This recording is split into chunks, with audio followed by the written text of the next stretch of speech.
Selamat pagi, jumpa lagi dengan Pak Dharma di hari ini. Hari ini kita akan membahas tentang protista mirip tumbuhan dan hewan. Protista mirip tumbuhan disebut juga dengan alga atau ganggang. Ciri makhluk hidup kelompok protista mirip tumbuhan ini adalah sebagai berikut. Yang pertama adalah bersifat autotrof melalui proses fotosintesis.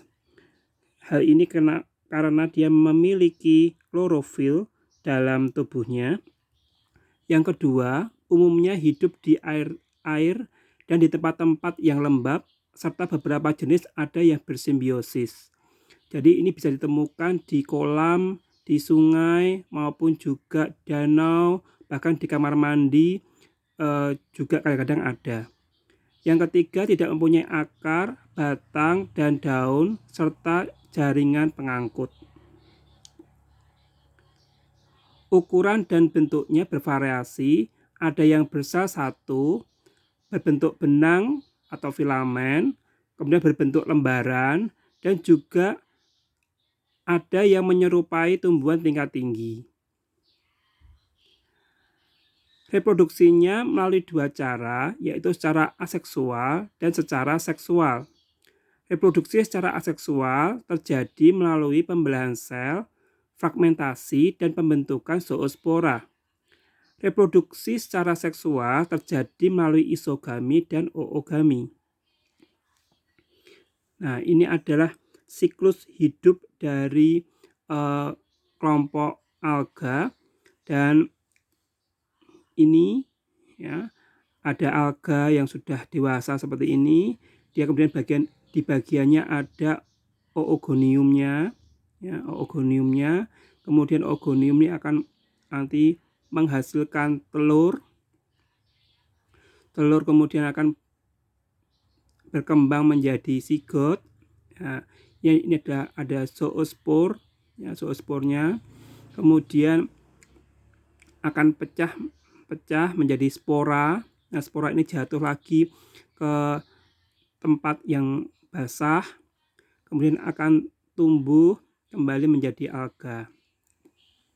Kemudian yang secara aseksual, dia akan membentuk namanya zoosporangium, kemudian akan membentuk zoospor, ya, zoospor ini akan jatuh ke tanah yang lembab, kemudian akan membentuk alga.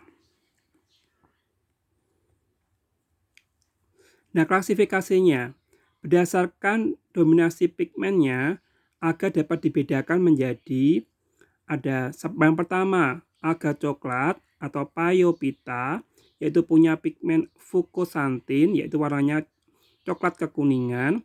Kemudian yang kedua, alga merah atau Rhodophyta, pigmennya phycoerythrin, merah.